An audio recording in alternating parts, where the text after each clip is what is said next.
Host everybody, welcome to the Grand Torino. Continuing on our series of interviews, delighted to have Miss Anne Waters with us today. We're going to talk about a couple of subjects today, but primarily we're going to talk about Islam. Recently we had 6,000 young girls reported in the Irish Times that had a female genital mutilation performed on them. They were returned back to the jurisdiction and no prosecutions were brought up against any of the perpetrators. Can you speak to us about your experiences from the experiences in the UK and how that you think that's going to transcribe to over here? Yeah, it's going to be exactly the same over here as it is everywhere else. Everywhere that there's a FGM practicing population, you're going to get a complete lack of response from the police. The numbers who've had FGM in the UK are in the hundreds of thousands now. No, one unsuccessful prosecution, and it was a token prosecution. They went after a doctor who had sewed up a grown woman, after she'd given birth.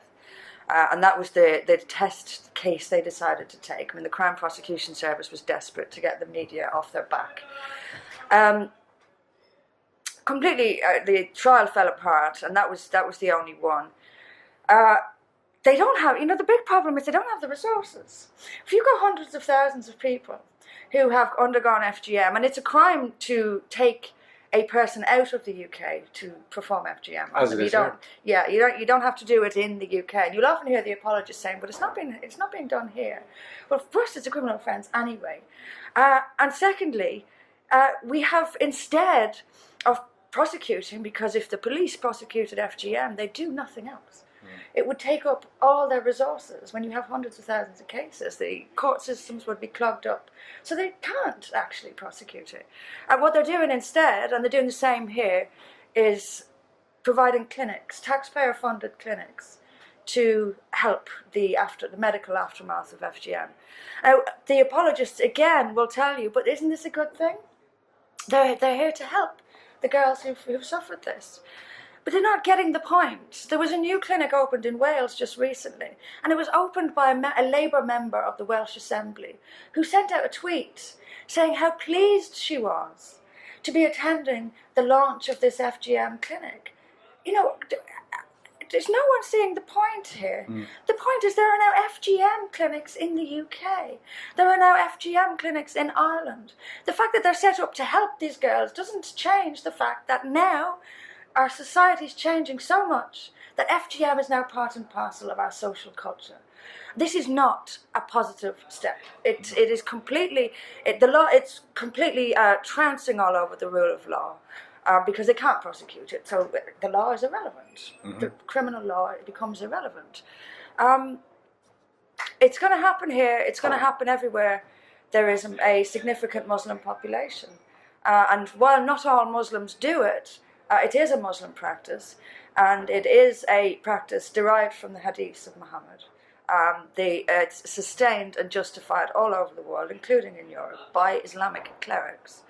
And that's the part. I mean, I don't know how the media treats FGM here. In the UK, it is denounced by everybody. The politicians will always say how awful it is, it's a terrible thing, but they will then call it a cultural practice. It's not a cultural practice, it's a religious practice. And in any case, if it was cultural, the religion informs the culture. They will lie and say that it's cultural. They will lie and say it's got nothing to do with Islam. And they will say that education is the key.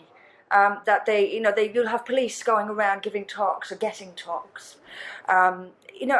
Education means nothing here. Education means nothing here. It lies on it is premised on a lie, and the lie is that the people who perform FGM don't know what they're doing. All they need is for us to educate them, and eventually this will be eradicated. Well, first of all, what about all the little girls who are mutilated in the meantime, while you're waiting for this miraculous discovery that they're suddenly going to discover how immoral this is? They're not. Secondly, they believe this. They believe in this. They're not going to be educated by us. And thirdly, they're not going to be educated by us because they despise us. They think that those who don't mutilate their daughters are degenerates. They think women who are not mutilated are whores. And you will see this time and time again, and the apologists will still insist that education is the only way out of this. It isn't. Criminal law is the way out of this. And in fact, before criminal law comes stopping the immigration altogether. If you import people from Somalia, for example, you are going to import FGM.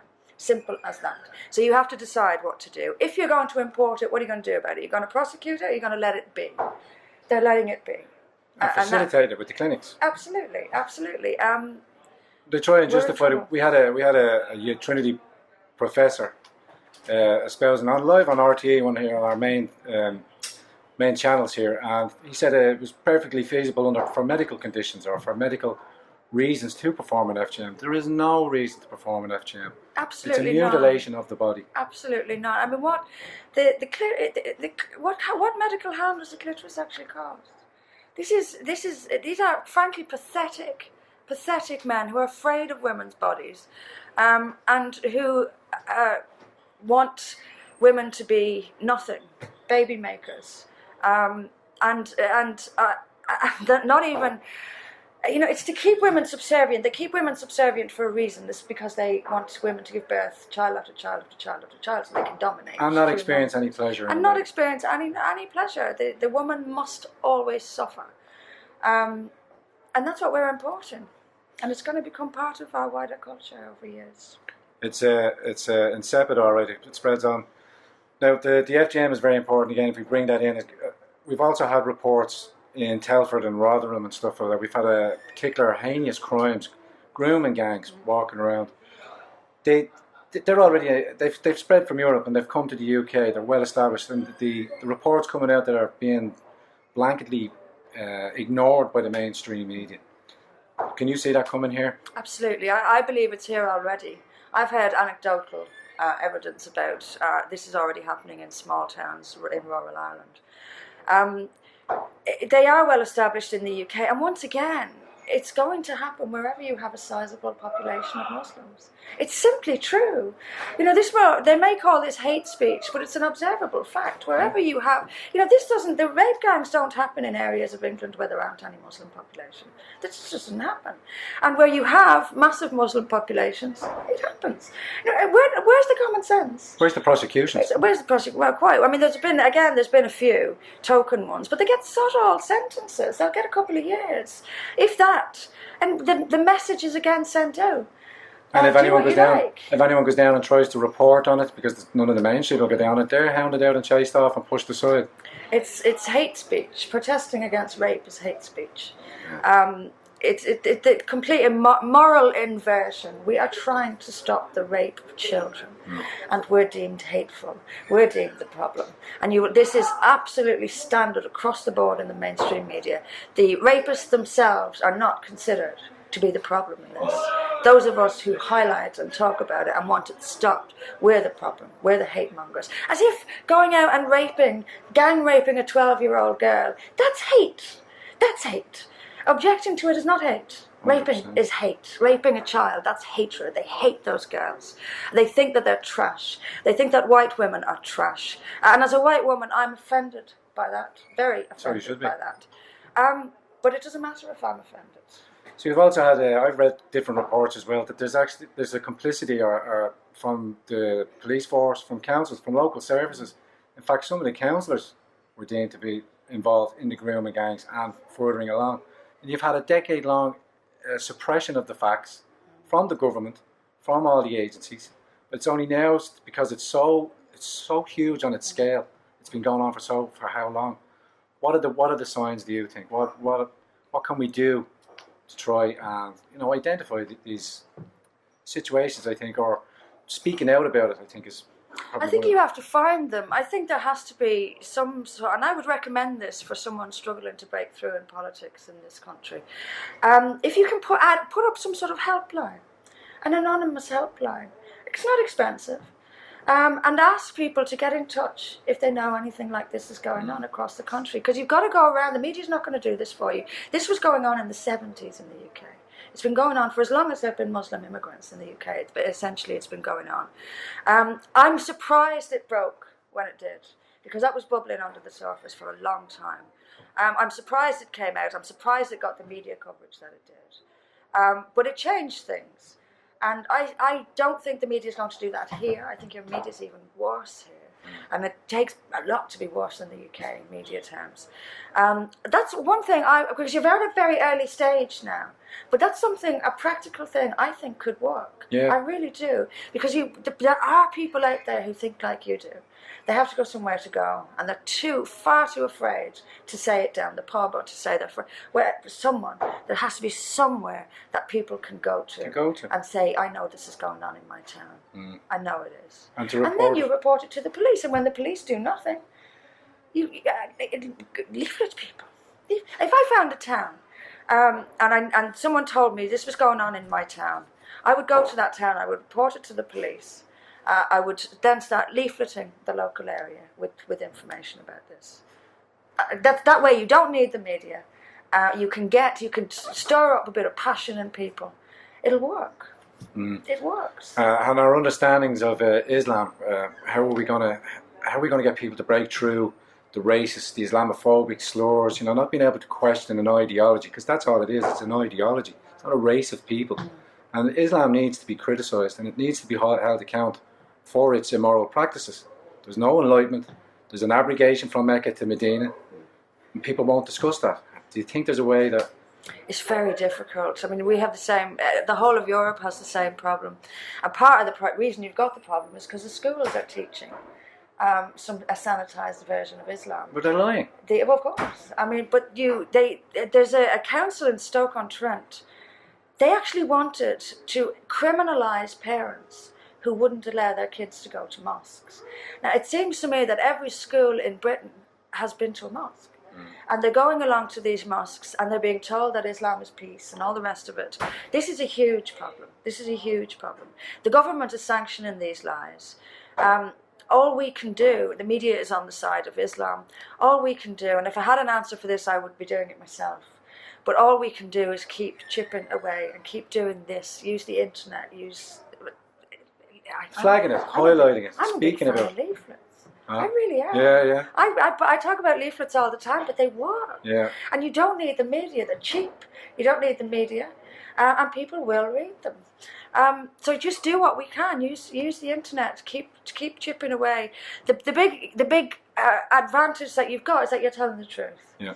And you keep doing that. You can never go wrong. You can never trip yourself up. You can never catch yourself out. Just keep telling the truth, and the people will see it. I think you're a few years behind here. You're a few years behind in that you don't have the same level of problems, but you're still, I think, a few years behind in terms of people understanding it. But it'll come. We have, as you say, a chance not to arrest it, to rather let it develop to the amount and stage that it's got in the UK. So that opens up another question. You've recently started another party for Britain and stuff like that. Give us a little background into that. Why the need for that? Where's that come from? I was a member of the Labour Party for about 10 years. And now I think it's the biggest danger to the people in Britain. I left there and joined UKIP because UKIP was the only party talking about multiculturalism and the only one talking about immigration. I was in it for about 3 years. I stood as a parliamentary candidate in 2015 for UKIP. By the time we got to the snap general election in 2017, UKIP had become a bit tired of me. I was embarrassing them with the truth about Islam. They like to talk tough, they thought they liked to talk tough about Islam, but they still wanted to play within certain parameters, and those parameters were going to be set down by Muslims. So it was, we won't offend moderate Muslims, which is, we'll only say what Muslims let us say. I ran for they deselected me in 2017. I was selected for Parliament in the same seat, and I was summoned to the National Executive to explain myself. I knew they weren't going to let me stand. The leader at the time, Paul Nuttall, he just wasn't willing to deal with the press attention that me being a candidate would. So they deselected me, and I thought, there's only one thing I can do. I'm going to challenge him for the leadership. I was going to challenge him through the process, the steps in the party, but in the end he resigned because they had a terrible general election, and I think there were local elections at the same time, and they were wiped out. So in the end, he resigned, so I didn't have to challenge him. I thought, right, that's it, only one thing to do. If UKIP haven't got the guts, I will try and lead UKIP and try and take it in a different direction. Throughout the leadership campaign, which dragged on for months, the leadership of the party, the chairman, the press officers, That's all quite these high other profile, people, yeah. they absolutely went for me. I think they enjoyed having me as a distraction, because the press always called them Nazis and racists, and now they had someone who was even more truthful than they thought they were, and they had to, they moderated themselves, if you like, by making me the extremist. Nazi. And they enjoyed it because the press was going after me and giving them a bit of a break. So they went for it. They told the national press that they were only letting me stand so that I could lose and they could make an exam. Nasty, nasty stuff. In the end, I came second, and they elected some guy called Henry Bolton, who was so memorable that I actually forgot he was in it. As they were reading off the names, it went from bottom to top. As they were reading off the names, I still couldn't hear my name, and I thought, oh, where's my name? And then they said came second, and I thought, who's first? I just couldn't, because to me all the names, I forgot about him. That's how memorable he was. And throughout the hustings for the leadership, he said nothing about Islam until he saw the applause I was getting, and suddenly he was all concerned about Islam. And then the press conference, the first press conference after he won, first thing they asked him about was Islam, and he came out with the same message that the Green Party would come out with, which was, we will work with Muslim communities to deal with the... Now, work with Muslim communities is code for, we will go ask the imams what we're allowed to say, and then we'll say what they tell us we're allowed to say. That is something that would come out of the Labour Party, it come out of the Greens, the Conservatives, across the board. They hadn't got it in them. They hadn't got it in them. They proposed banning the burqa, and then they bottled it. They ended up on national radio talking about vitamin D deficiency. This is pathetic. Pathetic. So anyway, not just because I didn't win, but because of who did win. Henry Bolton, he had tried to get me taken off the ballot paper throughout the process as well. And they elected him with quite a jump. It was 1,000 or so votes between us. And I thought, this is pointless. This is pointless. I'm not staying in this party. Nigel Farage immediately went into the national press and said, we saved UKIP from racists this week. Bolton himself said they saved UKIP from becoming a National Socialist Party. Disgusting, dirty politics. So I thought, I'm not having anything more to do with this cesspit. So you broke off? I'm out. I left, and I started a new party very, very soon afterwards. We had our first election test a few weeks ago. We were only approved by the Electoral Commission about 4 or 5 weeks ago, fully. Okay. They dragged us back and forward and made things really difficult, because they're a public sector, and the public sector is swimming in diversity and multiculturalism. As we are here too. So we had our first electoral test in local elections a few weeks ago. We were so soon after the Electoral Commission that we couldn't even have our logo on the ballot paper. No way. They did everything they could to make it difficult for us. And in 15 seats that we stood, we beat UKIP. The only place we stood against UKIP, we beat them, which was a nice personal little victory for me. Nice. We beat the Liberal Democrats, we beat the Greens. We came within 16 votes of the Conservatives, or was it 16 votes of Labour and 9 votes of the Conservatives, or one or the other. It's quite remarkable massive, for a new party. Massive. The press, of course, reported it as they came nowhere. Even Wikipedia has reported it as they came last in almost every... There's such liars. There would be only 2 or 3 people in it, so we would come last if only the Tories and Labour were standing, and they will call it we came. That's what they do. They didn't mention that we beat every other small party in our first time. No credit to where credit's due. And now we've got a parliamentary by-election coming up in the same seat, the one that I stood for UKIP in 2015, and then I was deselected from it in 2017, and it's the first parliamentary by-election to come up post registration. So it seems somewhat fated that this seat just keeps coming back. They want you to have it. It's weird. So even the bookies have got us. The bookies have us more likely to win it than UKIP. So that's how well we're doing. That's fantastic. I want to jump over to Labour while we're on the subject. Yeah. Jeremy Corbyn, stuff like that. Thoughts? Oh Lord, He has turned the Labour Party into the extreme, nasty left, because that's what he is.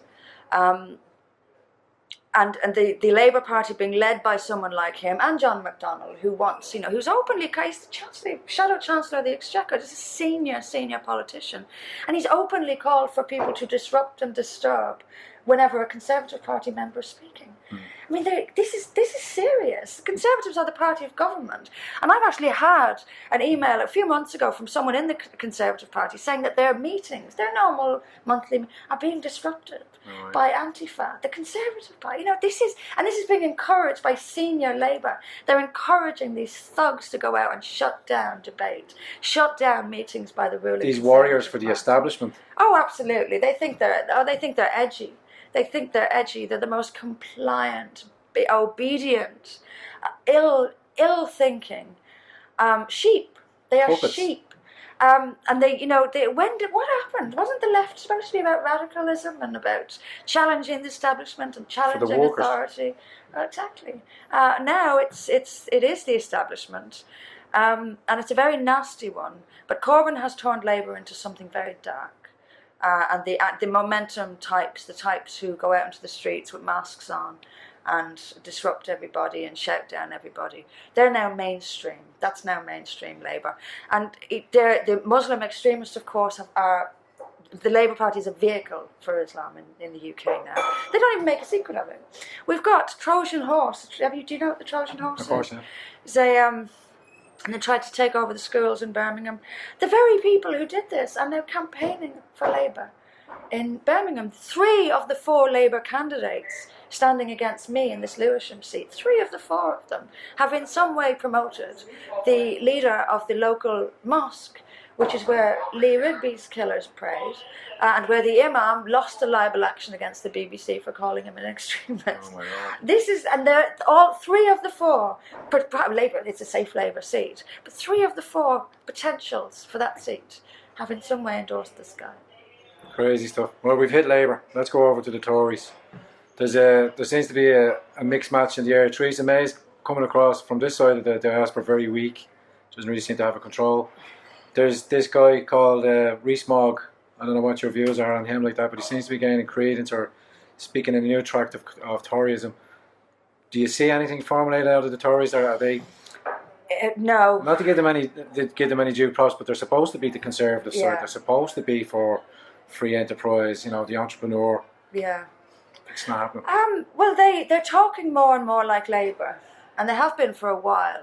Even Theresa May talks about social equality, and equality is a word that comes out of Tories a lot. Well, in order to have social and economic equality, you have to engineer society. It won't happen on its own because people have different abilities and different ambitions. And so they're talking a lot about Labour, and even in terms of economic equality.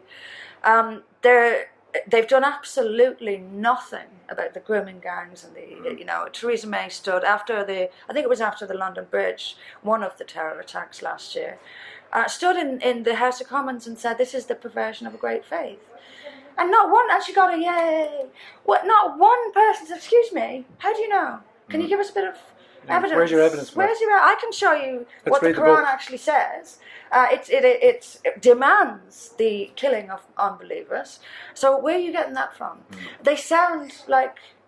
And throughout the Western world, all political leaders seem to ascribe to this without calling it, giving any evidence, as you say, or without giving any thorough understanding of the Quran, the Hadith, the Sierra. Any of that. They obviously haven't read it. Of course. Someone I know actually lives in Theresa May's constituency and arranged to go and see her just to ask her if she'd ever read the Quran. And she said no, which we can tell. But the problem is she's being advised, and all the senior ministers are being advised by jihadi groups with a taqiyya, practicing taqiyya, or whatever sect of Islam, whatever they happen to call it in their sect. But they're lying, and and that's where she gets her advice from. And they're lying. They're telling her that Islam is a religion of peace. This is a distortion, and she believes it. And she does. She delivers their message in the House of Commons. Let's come back to Ireland. We've had 1 or 2 instances now of lone wolf attacks, and the media automatically goes to mental illness, mental situation, and it's suppressed. We recently had a young man murdered on the street in Dundalk, stabbed by a chap who just come down from the north, crossed on foot, was detained by two Garda on the street, did not have no identification parents on him, barely spoke a word of English, and was released there and then told to go down to Dublin and seek asylum. Whereupon when he got to Dundalk, murdered a tourist who was here by visiting and here, correctly, gone through all the visas. That young man is now gone. This other chap, no prosecutions, just disappeared off the map. Last reports was mental illness. And that seems to be the game plan. Nothing to talk about the ideology where he comes from or the background, how he was allowed to come into this country. Are we going to see more and more on that? Do you think the media's Absolutely. It's funny how mental illness has changed all of a sudden, isn't it? All of a sudden, mental illness is demonstrated by getting a van and going and running down a load of people. It never used to happen, funnily enough. But even, the thing is, even if there is a mental illness, because you suspect there probably is, when you consider some of the countries these people are coming from, they're not exactly going to be psychologically the healthiest people in the world. But so what? Why are we risking our own people's lives? Because all cultures are equal. Because we can bring in traumatized, psychologically messed up by religion, by culture, by everything else. Why are we risking our own people's safety to bring them here? If you want to signal your virtue and help everybody, help them in their own countries. There's nothing moral about letting loose a load of angry, violent people on a peaceful, safe society. There's nothing moral about this, and that's exactly what we're doing. So what about the families of this person who was killed for no reason? You're effectively allowing this to happen. They are allowing it to happen. They know damn well what's going to happen if they let these people come in. Merkel knew exactly what was going to happen when she opened Germany's borders. It was obvious. And they decided to allow it to happen. And if you look at what happened in Cologne, that was a perfect example. The perfect example, because it wasn't jihad, it wasn't terrorism, it was just how people in that society behave. But the fact that they have a name for it. Yeah. This is why are you allowing this? They have a game plan. They must, and it's deeply, deeply immoral to inflict that on your own people, knowingly inflicted on your own people. And what's sick, and what's this Orwellian upside down we are living in, is that the evil of that has been elevated to the greatest good, and the protests against it, and i.e. the good, has been reduced to evil. So everything is completely upside down. The evil are standing on the moral high ground and the good are being trounced. We're living in 1984. We are. We can see that here on our streets. We've got the new Garda escort vehicles now, armed escort vehicles, a heightened sense of security all the time. We've got barriers up on Grafton Street now, designed as trees, but they're to prevent trucks from running up and down. So they know that this is coming, and they're slipping it in unbeknownst, they're dressing it up. It's just a tree in the middle of a street. We can see it throughout all the other European states, but yet we're still allowing the flow to come in. We're not documenting any refugees coming in. We don't know who they are, what their background is. We've reports of 150 already jihadis here already. Nobody knows where they are, who they are. Who asked us? Nobody. Who asked us for this change? Who gave up the proposition? We want to help these people. Of course we want to help these people. Where are they best served being helped? Back in their own situation over there or here? Bring it over here and bring it in mass to untold numbers of people that have served in a war, have done heinous crimes and are now living amongst us. Who asked us that? Nobody. And coming here from the airport today, I can see the abortion referendum is everywhere.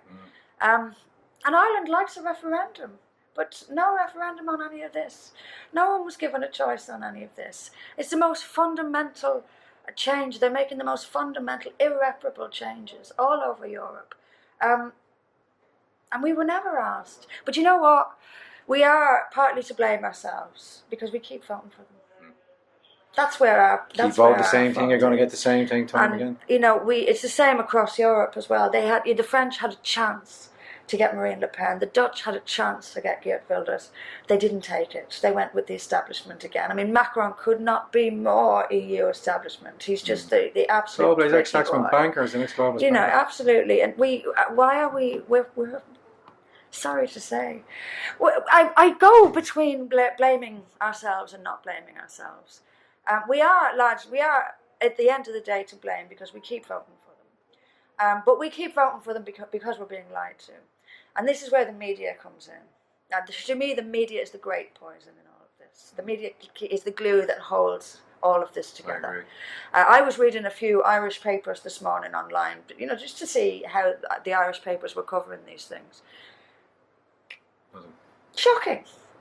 And no matter where I go, I read the papers of that country before I get there, just if I can, depending on the language. Get the chance, yeah. Just to see how these things are being reported, and it's across the board.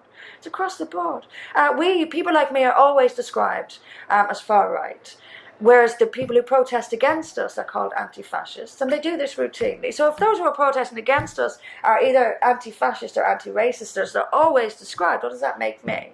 So they don't even have to call me anything. The BBC has stopped calling me far right, actually. Now they call me right-wing. It's a step in the right direction. They used to call me racist. You're working your way back I'm working my way back to the left. Yeah. You'll be pushed down over there to the right. Maybe the horseshoe, you'll catch the horseshoe. Yeah, maybe. But the media is the real poison in all of this, because if the people were told the truth, they might just vote differently.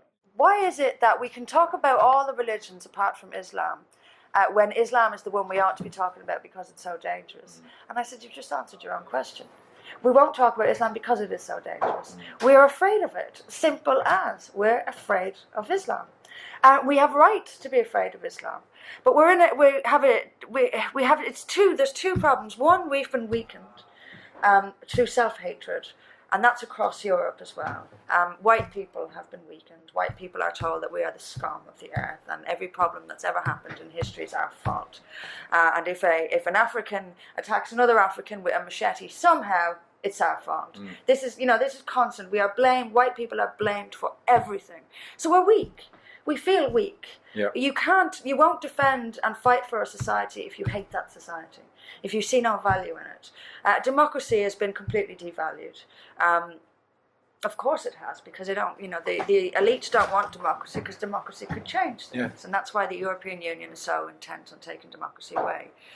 But we're weak. We're weak. And political correctness. That's 20 years to like I said, to insert this. Yeah. This long stage plan, and it's turned us against ourselves. It's made us weaker. And while we're weak, in comes Islam. It's the perfect storm. The strongest of all ideologies. The most violent of all ideologies. And what are we going to do? Plus, the police know. The police know that if they do anything about any Islam-related crime, there'll be riots in the street. A woman was arrested in France a couple of weeks ago for wearing this monstrosity on her face. And there were 5 days of rioting followed. If we had these Muslims coming out in packs, waving Syrian flags, or kind of insert themselves into the conversation, but to me that's a show of force, because when they trundle down the street, they're doing it in a dance form, 4 or 5, sometimes 10 with the cross, could be any number of 2, 10-fold back. It's like a little army. To me, that's just showing the cameras and showing other people around the world we're here. It is, absolutely. Not only are we here, these are the numbers that we can draw. That sort of way. That's it is. It's a show. It's a show of strength. You see, do you know Speaker's Corner? Yeah, right. Yeah. I mean, this is somewhere where people like Oscar Wilde and George Orwell have spoken. It's it's part of the sort of character of London. Every week they're there praying, and you're not allowed to pray. It's against the law to pray in a royal park. And every week they're there praying. It's and the fact that they choose Speaker's Corner is hugely significant and symbolic. And they're not allowed to pray, but they are allowed to pray. And they'll pray out in the streets. They'll block up roads. Dominance. I mean, when that starts happening here, I still don't think I don't even think that's going to happen. You know why? Because we're building mosques to beat the band. We can't build them quick enough, and we'll allow foreign money to come in and invest, building these huge barracks, as I call it. That's essentially what they are. You're just reinforcing the message. And if the madrasas are allowed to continue unchecked and unfettered, who knows what's going to happen in the madrasas, as we see through Europe. Abuse of children, physical violence on children, and only being held back. It's all in the making here.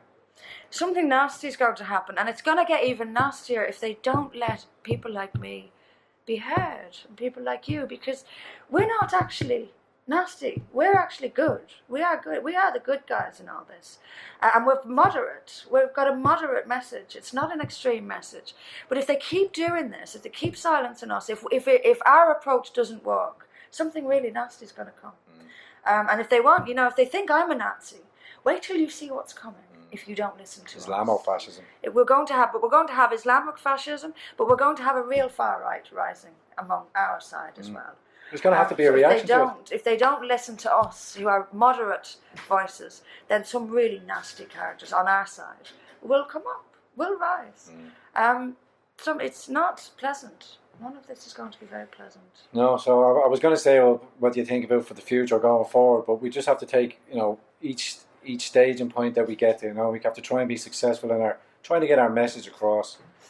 As you say, we're only questioning an ideology. We want to highlight what we think is a weakness in the ideology, and a weakness in our own understandings, because we're equating people to be equal, to be equal in European standards, that they understand the rule of law, secular values, respect for women, respect for each other.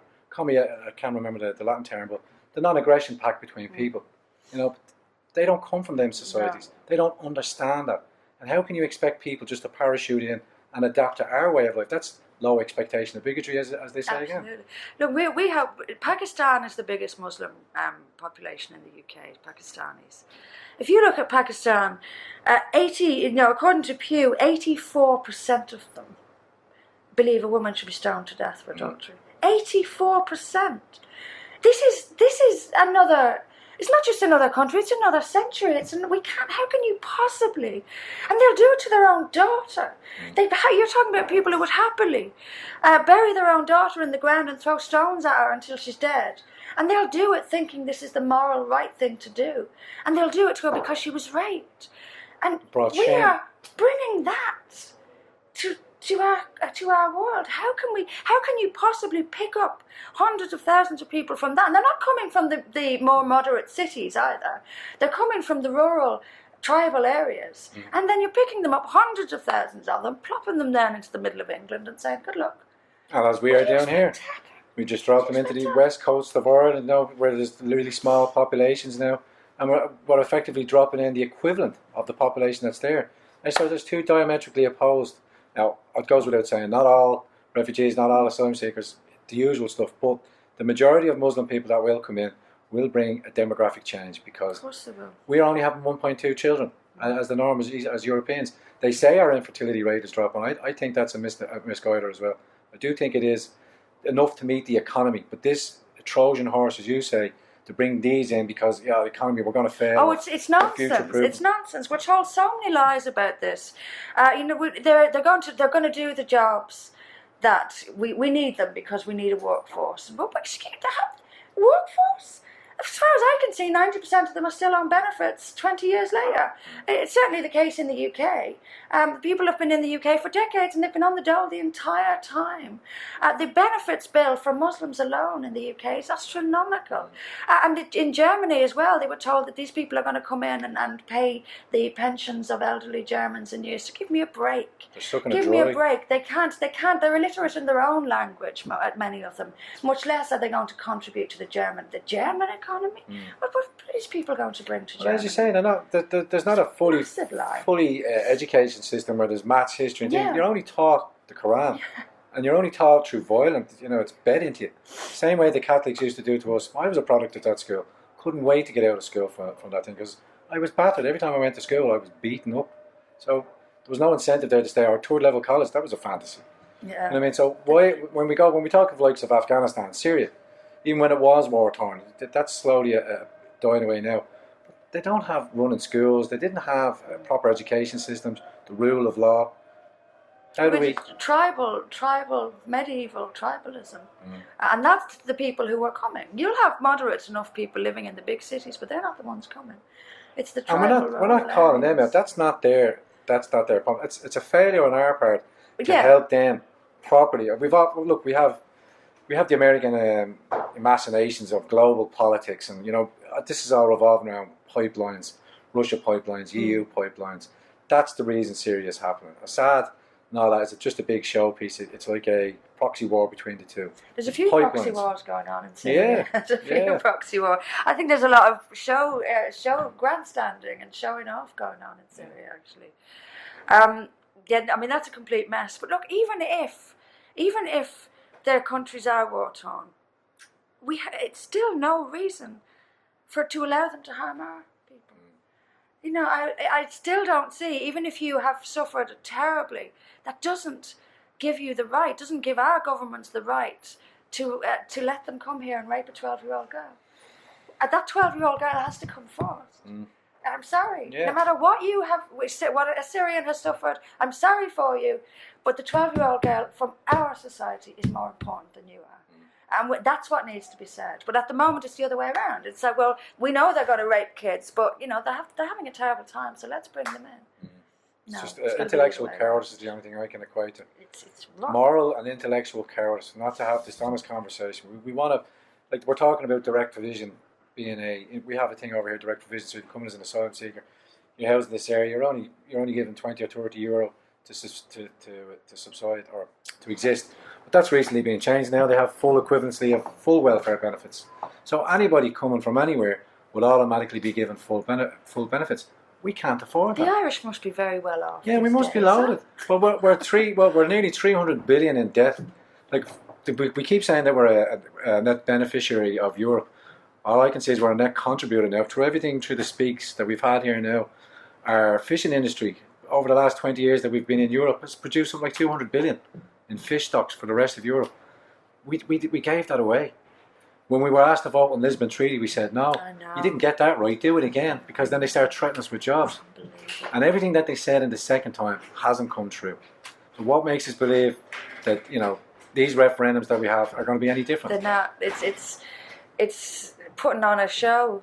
It's like a theatre. They're just putting on a play to keep everyone placated. Yeah, look over here. Yeah. Don't mind what's going on over here. Yeah, let's pretend that's not happening. In the meantime, we'll let you think you have a voice. We'll hold a referendum. Yeah. The optics. We'll just give you the optics. Keep them quiet. Because the grand plan, from my perspective, this is my personal opinion, it's one world. It's not one world government, but it's one world European state. Brussels wants to hold ultimate power, which it already does. It's overlaying all our constitutions, the English Constitution, the Magna Carta, the Irish Constitution, which are not even our forefathers, which our heroes in 1916 fought and died for. I mean, what would they be looking at us now? I do. You know what? I do think about that sometimes. And what happened? What happened to the God Save Ireland? Where did it go? Nation once again. Where did it go? I mean, you're right. It's not even 100. Is it 100? Just over 100 years since they stood in the GPO. You know, and now look, just gave it away.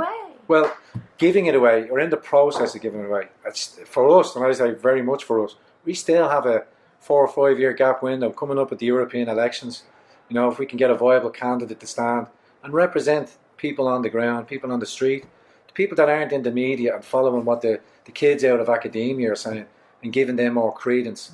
People on the street know, we weren't asked, this doesn't feel right, we want this to stop. They do know, and that's why it's so important to stand. If I was living here now, I'd go to Lisdoonvarna and the surrounding area. Whatever constituency makeup this is, I would put up a candidate in Lisdoonvarna and the surrounding area if I was living here. That's what I would do, and I'd focus any financial. I'd throw everything at it.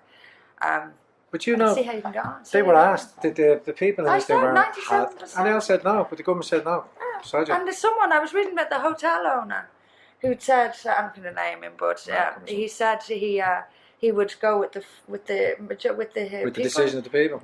I wonder how big the check from the government was to change his mind about that. And again, I'll clarify it again. We're not speaking on behalf of the people of Lisdoonvarna. They made the decision. They're not racist. They're not saying they're racist. Of course, they want to help, but they're saying the facilities aren't in Lisdoonvarna to cater. They're all these 150 people eventually that will move in there are all going to be housed in one hotel. That's not suitable for purpose. So not only are we doing them a disservice and the people of Lisdoonvarna a disservice, where's the logic in it? Where are they going to house? Where are they going to shop? There's 4 shops in Lisdoonvarna. It's dead for 9 months of the year, and then it sustains itself from the matchmaking festival, and it's huge. That's all going to change. People are going to say, that matchmaking festival could well get dangerous. I'm serious, and people can call me anything they want for saying this, but I think you put a load of Muslim men who are not used to women walking around like human beings into a town with a matchmaking festival. I'm serious. I mean, you see it in Sweden and Germany. Sweden has had cancel loads of its concerts and various different things, and or girls only at concerts. Great. Yeah. So here we are to facilitate this ideology. Now we're bringing back segregation. Yeah. That's a step backwards, obviously. What did the that's suffragettes do? That's why their own societies are segregated, because the men are a threat to the women, a real threat. So it's an unraveling of our normalities, everything secular law, Everything, the Enlightenment. everything. It's just being unwound. Oh, the Enlightenment, it'll be like it never happened. It'll be like it never. We're erasing the Enlightenment right now. Slowly but surely. Absolutely erasing it. But there's going to be, I predict a rape scandal in Lisdoonvarna before too long. You said it here now. And in other areas, like you said to me, the grooming gangs. There's rumours of machinations up in Belfast. I heard one or two, maybe two, at the starts. I was trying to just get the experience of people in the UK to say, what were the warning signs? What were the things? No, there's no discussion. They can't write a book, a pamphlet on it. People just don't want to discuss it. People are just too. It's a nasty, dirty subject. But if we don't talk about it, if you leave it unexposed, it's only going to fester and get worse till it becomes on a scale. I mean, you go to what the pattern of what they do is hang outside schools. Care homes where the young girls are in care. And you see them, you can see groups of Asians hanging outside schools, and the police still do nothing about it. The pattern, warning signs are that really. I would be looking at wherever there's a sizable population of Muslim men. We're afraid of it because of its reality, and this is common sense stuff. You look around the world, look at the world. Where do they stone people to death? Islamic countries. Where is it state law to behead someone for blasphemy? In Islamic countries. Only in Islamic countries. So it's not a matter of we have a few issues, a few extremists here and there, like you do in all religions. It's the moderates who are the minority in Islam. It's the extremists are the majority. What we consider extreme are actually the normal majority in Islam. They understand their religion. They know they want Sharia law because they've lived under it all their life. You know what I mean? And they're accustomed, they're used to. When you're brought up, and that's another thing that angers me and stuff. But I can see it now. I only seen a report there on RTE celebrating Europe Day. And starting off with the youth should have no understanding of politics. They're there to learn and educate themselves. Yeah. When you get to primary level, maybe secondary level, then you start talking about the histories, different things. And then you go to third level education, then you become political. But our academia is being subverted by American professors that I know, one or two, there's three college professors over here directly from the States that come over with this cultural Marxism, and they're given that step up the ladder. Any conservative professors or anything like that are shunned or pushed away. So this is pushed out. This is the narrative pushed out. Political correctness. Everything is all equal. All cultures are equal, and it just doesn't work on the ground. And I'm in and out of talking to different people all the time. They know it doesn't want to work, but everybody. It's not that they're afraid. They've got families. They've got jobs. They've got bills. Absolutely, and they are. How do you feed your kids? You just got to grab yourself and stand out. If you lose your job, what are you going to do? And this is what they do. They bully people. They bully. If you say there's an NHS board meeting or something, and they're sitting down talking about an issue, and it's a PC issue, and they're going to spend loads of money on some politically correct cause. Who's going to be the one in that room to say, "Excuse me, this is bull. I'm not. I don't agree. We should be spending." I'll give you an example. There was a transgender. They wanted to give They wanted to get a certain number of millions of pounds on teaching GPs to be transgender champions. Now, whatever that is, I have no idea. But imagine, because transsexuals are now the great big cause now. Imagine being the person in the room to say, "Hold on a minute. Have we nothing better to be sending millions of pounds on than transgender champions?" They'd either be bullied out of their job, or they'd never get promoted again. You simply can't say anything. You can't say it. But the easiest thing you can do is you can support people that are willing to put themselves out there. In any way, shape, or even a simple like on a YouTube channel or a subscription or something like that. It all helps. It absolutely does all help. It does all help. I'm not saying there's nothing you can't do. If that's the smallest you can do, then do that. Absolutely. If you can pay. If you can't, no bother. Do something. I'd love to see a fund set up for people who lose their jobs. Because yeah. We had, there's a woman in our party, she lost her job because she had a forbidden on her Facebook page. And she was summoned to meet her management, and they had her boxes of stuff ready when she got there. She's all packed and ready. As if she was some sort of virus. Right. Get her out of here quick. And all she had done was put a forbidden sign on her Facebook page. But she wasn't allowed virtue. She couldn't virtue, her virtue, what she espoused. Well, she responded by becoming secretary of the party, which was great. She's got a job now, but that's what people are. They know that's what's going to happen. They can't do. I had another story. The free speech thing we did in London recently. Yeah, no, Someone, I saw this on. I think it was Gerard Batten put out on Twitter. Actually, a father had brought his kids to this, and one of the kids went into school and told that, as you do, that this is what he'd done over the weekend, and the school called the police. I'm going to wrap it up there for now. Really appreciate your time coming over to us now. Again, if you like what we're doing here, just a free speech open platform, please press the like button, press subscribe, and we'll see you on the next run of interviews. Us, everybody.